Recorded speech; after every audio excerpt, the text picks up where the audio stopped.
জোরটা হাত ধরেন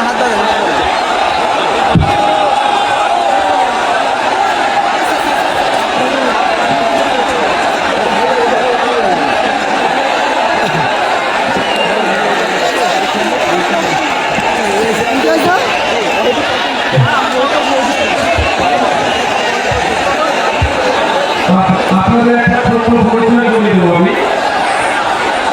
বাবা সাহেব আম্বেদকরের জিয়াদের উপহার আমরা পেয়েছি সংবিধান, যারা লড়াই করে স্বাধীনতা পেয়েছি, ধর্মতলের যে স্বাধীনতা পেয়েছি, বলার যে স্বাধীনতা পেয়েছি, এই মিটিং মিছিল করে তার যে স্বাধীনতা পেয়েছি, সংবিধানের সাংবিধানিক অধিকার এবং আপনি আজকে ভোটারের স্বাধীনতা পেয়েছি। দর্শক দেখলেন গতকাল 21শে জানুয়ারি আর নওশাদ সিদ্দিকীর দলের প্রতিষ্ঠা দিবস তারা কলকাতাতে পালন করেছে। এবং যেটা খবর, অনেকে বলছিল নওশাদ সিদ্দিকীর ডাকে সেভাবে মানুষ যাবে না, নওশাদ সিদ্দিকীর ডাকে সেভাবে মানুষ যাবে না, নওশাদ সিদ্দিকীর যে সভাটি, যে প্রতিষ্ঠা দিবস তারা পালন করতে চলেছে সেটা ফলাফ হবে। অনেকে মনে করছিল, আমরাও তো মনে করছিলাম হয়তো এত মানুষ সেখানে নাও যেতে পারে। যেটা দেখলাম গতকাল আমরাও গিয়েছিলাম, আমরা গ্রাউন্ড লেভেলে খবর করেছিলাম, কিন্তু সেখানে গিয়ে মানুষের একটা উপচে পড়া ভিড় আমরা কিন্তু দেখতে পেলাম এবং বিভিন্ন ক্যামেরায় সেটা ধরা পড়েছে। এবং নওশাদ সিদ্দিকীরা যেটা বারবার বলছিল একটা চুমুক রয়েছে, সেই চুমুকও ছিল আব্বাস সিদ্দিকী সাহেবের, তিনি গিয়েছিলেন একেবারে লাস্ট প্রান্তে। তো আমাদের বক্তব্য খুবই ক্লিয়ার। এটা নিয়ে অনেকে টোল করছিল যে তার সভাটি সেভাবে লোক হবে না, কিন্তু শহীদ মিনার যে প্রান্ত, তারা প্রথমে তো সরকারের কাছে ব্রিগেডটা চেয়েছিলেন সেনাবাহিনীর কাছে, কোনো কারণে তারা ব্রিগেডের পারমিশন পায়নি। কিন্তু তাদের যে বক্তব্য যে এত মানুষের আমরা জায়গা দিতে পারবো না, সত্যি সেখানে গিয়ে দেখলাম। আর এখন নিশ্চয়ই ভিডিওটা দেখতে পাচ্ছেন যে ঢল মানুষের, তাতে করে শাসককে মানুষ আর 26-এ চাইছে না। কারণ এইসব যে সমস্ত মানুষ গিয়েছে 90% কিন্তু সংখ্যালঘু মানুষ, এটা অস্বীকার করার কোনো জায়গা নাই, আর অস্বীকার কেউ করতে পারবে না। এটা নিয়ে পীরজাদা কাসেম সিদ্দিকী তিনি নওশাদকে কটাক্ষ করে অনেক কথা বলেছেন। কাসেম সিদ্দিকী তো এত মানুষ দেখে বা শাসকের অনেকের ঘুম হচ্ছে না ঠিক মতো, যে নওশাদের ডাকে এত মানুষ, নওশাদকে মারধর করলাম, তাকে জেল খাটালাম, তার দলের কর্মীদেরকে মিথ্যা কেস দিলাম, তারপরেও এত মানুষের ঢল। অনেক জায়গায় খবর আসছে তো নওশাদ সিদ্দিকী সভাকে বানচাল করার জন্য অনেক এলাকায় আটকে দেওয়া হয়েছে গাড়ি, হাজার গাড়ি আটকে দেওয়া হয়েছে। কারণ নওশাদ সিদ্দিকীর 21শে জানুয়ারি রাজপথে যেতে দেওয়া যাবে না, আটকে দেওয়া হয়েছে। তারপরেও মানুষের ঢলটা দর্শক দেখুন, মানুষের ঢল দেখুন। তো এটা নিয়ে অনেকে অনেক কিছু বলেছে। তবে এই মুহূর্তে যে খবর আপনাদের দেখাবো, পীরজাদা কাসেম সিদ্দিকী, এটা তো একটা পীরজাদা ছিলেন নওশাদ সিদ্দিকী, তিনি পীরজাদা, ফের আবার ভাঙড়ের বিধায়ক, আবার তার নতুন করে পরিচয় রয়েছে, তিনি ভাঙড়ের বিধায়ক, পীরজাদা বটে। কিন্তু আর এক পীরজাদা নওশাদ সিদ্দিকীর দাদা, নওশাদ সিদ্দিকীর কাকার ছেলে কাসেম সিদ্দিকী, তিনি কি মন্তব্য করেছেন শোনাবো আপনাদেরকে। শুনুন আগে কি মন্তব্য তিনি করেছেন। আইএসএফের প্রতিষ্ঠা দিবস ছিল, সেখানে অসংখ্য কর্মীদের একেবারে সমর্থন দেখা গেছে, কি বলবেন? অসংখ্য আপনারা ছিলেন? আমাদের সব প্রতিনিধিরা ছিল। আপনারা ছিলেন? আমি ছিলাম না। না, অসংখ্য, মানে আপনার যদি মিডিয়া যদি বলেন জনসমুদ্র, তাহলে আমাকে বলতে হবে কি জনপুকুর হয়েছে, ওটা জনপুকুর। দেখছেন না, এতদিন যাচ্ছিল আইএসএফের যিনি এমএলএ, তিনি যাচ্ছিল এতদিন, 21শে জুলাই এতদিন উনি যাচ্ছিল মঞ্চে। আজকে দেখছেন না আইএসএফের যে প্রতিষ্ঠাতা তিনি ছুটছে, তার মানে কি বাজার খারাপ? কি গো, বাজার খারাপ বলে এখন আইএসএফের প্রতিষ্ঠাতাই ছুটছে, বুঝতে পারছেন না? ওদের আমি হারাম করে দেবো। বিজেপির বি টিম, বিজেপিকে সুবিধা করার জন্য ওরা উঠে পড়ে লেগেছে। বিজেপির পাটাকে শক্ত করতে হবে, এসব ধান্দা আমি বন্ধ করে দেবো ইনশাল্লাহ। আইএসএফের প্রতিষ্ঠা দিবস ছিল, সেখানে অসংখ্য কর্মীদের একেবারে সমর্থন দেখা গেছে, কি বলবেন? অসংখ্য। আপনারা ছিলেন? আমাদের সব প্রতিনিধিরা ছিল। আপনারা ছিলেন? আমি ছিলাম না। না না না, অসংখ্য। মানে আপনার যদি মিডিয়া যদি বলেন জনসমুদ্র, তাহলে আমাকে বলতে হবে কি জনপুকুর হয়েছে। ওটা জনপুকুর।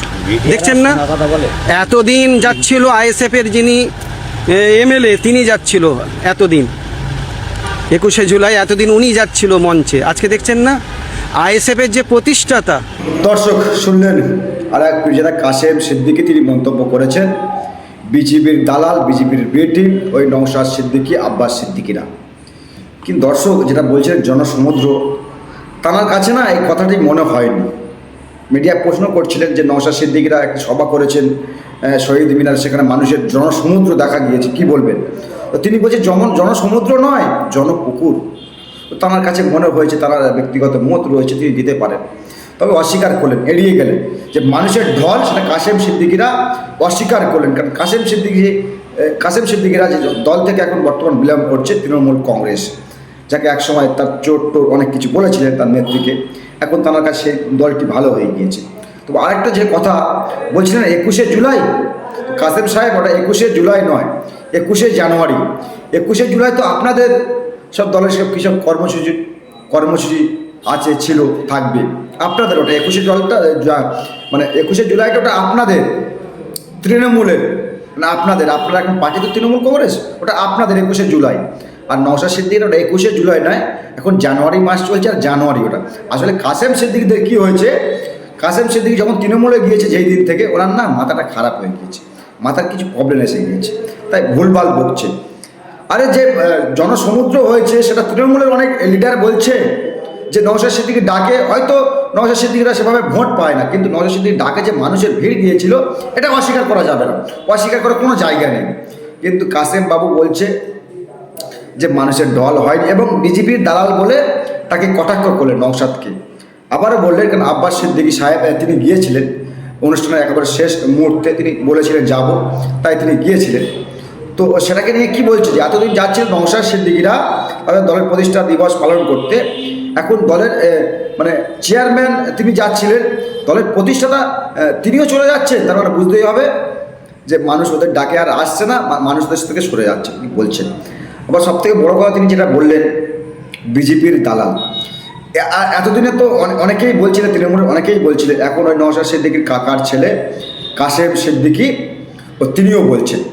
তো 21শে জুলাই তো আপনাকে স্টেজে উঠতেই দেয় না। 21শে জুলাই আপনাদের দলের ওই সব কর্মসূচি রয়েছে তৃণমূল কংগ্রেসের, সেখানে তো আপনাকে কোনো চান্সই দেয় না, আপনাকে তো নিচেতে বসতে দেয়। তো আপনি বড় বড় কথা বলছেন, জনস্রোত না, জনপুকুর ওটা। তো আসলে কাশেম সিদ্দিকীরা অনেক কথা বলবে, অনেক কথা বলছে, তো পরে আবার কি বলবে যায়। তবে এটা নিয়ে নওশাদ সিদ্দিকীরা তিনি কী প্রতিক্রিয়া দেবেন সেটা তাদের দলীয় ব্যাপার রয়েছে। তবে আমরা দেখছিলাম যে এত মানুষের ঢল হয়েছে, মানে এসছে ওই শহীদ মিনারে। তো এরকম না 2-4টে শহীদ মিনার লাগবে, তাই তো আব্বাস সিদ্দিকীরা, নওশাদ সিদ্দিকীরা হয়তো ব্রিগেড চেয়েছিলেন, ব্রিগেডে প্রোগ্রাম তারা করবে তাই চেয়েছিলেন। কিন্তু আমরা ওখানে গিয়ে পুরো একদম ময়দানে নেমে আমরা খবর করেছি, প্রতিবেদন করেছি, যত মানুষ ওই শহীদ মিনারে ছিল বিভিন্ন এলাকা থেকে মানুষ ছিল, জনস্রোত ছিল।